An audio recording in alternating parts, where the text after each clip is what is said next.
With the travel season getting busier, pressure is growing to finally fix delays at some Canadian airports, especially Toronto's Pearson International, where long lineups, overwhelmed staff, and flight cancellations were recently documented by a podcaster and former NHL player in a video now seen millions of times. There is a 400-person line with 2 Air Canada workers. There's a million canceled flights. Everyone's just panicking. Now, a few new measures to speed things up have been announced since Whitney's now famous rant: the hiring of hundreds more security and customs staff, and the temporary suspension of random COVID testing. The head of the International Air Transport Association says the problem really is that Canada waited too long to gear up for the travel surge. We warned many governments ahead of time, and unfortunately, many governments just did not listen to us, and now they're suffering. And the Canadian government is one of them. Even with the new measures, experts say the travel chaos could continue for months. Well, here are 2 people who can give us an inside look at what's happening in the travel industry in Canada. Deborah Flint is the president and CEO of the Greater Toronto Airports Authority, and Andy Gibbons is the VP of Government Relations at Westjet. And the first question is to you, Deborah. Have you seen an impact yet in Toronto from the removal of random COVID testing for arriving passengers? Friday's announcement was very important, a big step forward in the travel process, and we have seen some improvement as a result of that announcement. There is much more to go. There are many other processes still in the system related to health verification, and so we look forward to continuing to work with the government on those ideas that can smooth it out. But Friday's step was absolutely imperative and has had a positive impact on the process already. Andy, few things more frustrating than arriving from a long international flight and being stuck on the plane for another, hour or 2, which was happening. Is that still happening? It is still happening, but the good news, Ian, is that there's been major improvements in this area. And a full credit to Deborah and her team and the CVSA. So while we are still holding some flights, unfortunately, the length of these holds has decreased dramatically. So we are making progress. We are not there yet. Gate holds are not okay in our business, and they're not okay for the traveler, but the situation is improving. There are a lot of issues going on at airports, like the waits for security, which in some cases are longer than most people remember. Deborah, there are a lot of travelers watching who have summer plans, and they want to know if they're in Toronto, for example, what can they expect at Pearson over the next few weeks?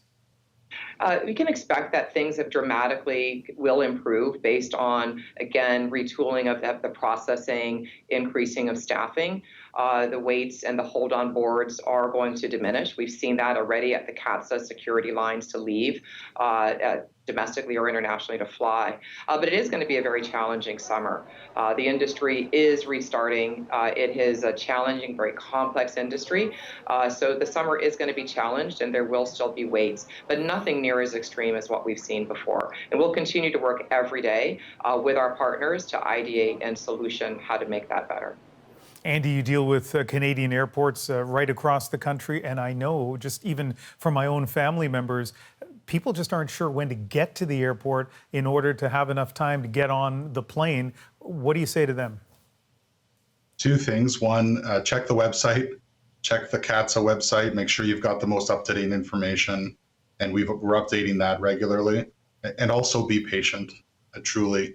Everyone in government, everyone in our sector is absolutely 24/7 in solving this crisis on behalf of Canadians and visitors. So I think the situation, just like gate holds, Ian, is improving at CATSA, and the screening situation is getting better, and there are hundreds of officers that are coming on board. So we're tracking well so far. We're not there yet.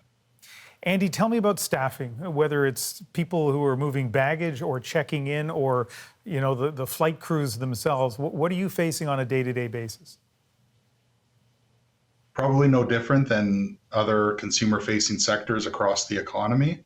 I think the difference for us in terms of service levels that the government is providing and also our vendors is the mandates. The mandates are at the heart of these challenges because it's leaving hundreds and hundreds of aviation-related employees at home. So we do think those mandates should come down, Ian, and we're hopeful for government movement in this pretty soon.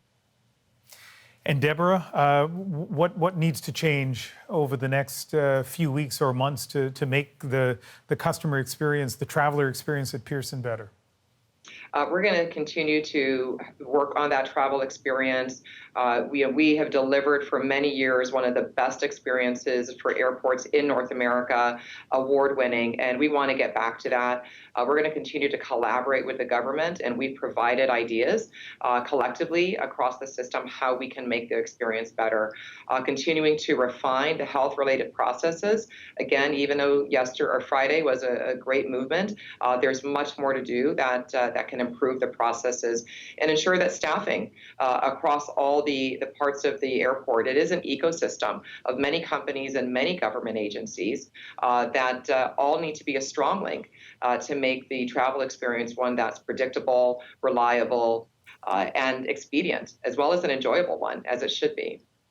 Andy, a lot of people have been wondering about the number of passengers. Are we exceeding what it was like in, I don't know, January of 2020, in other words, pre-pandemic, or are we still below that level? Because a lot of people are kind of wondering, why is the system having such a hard time?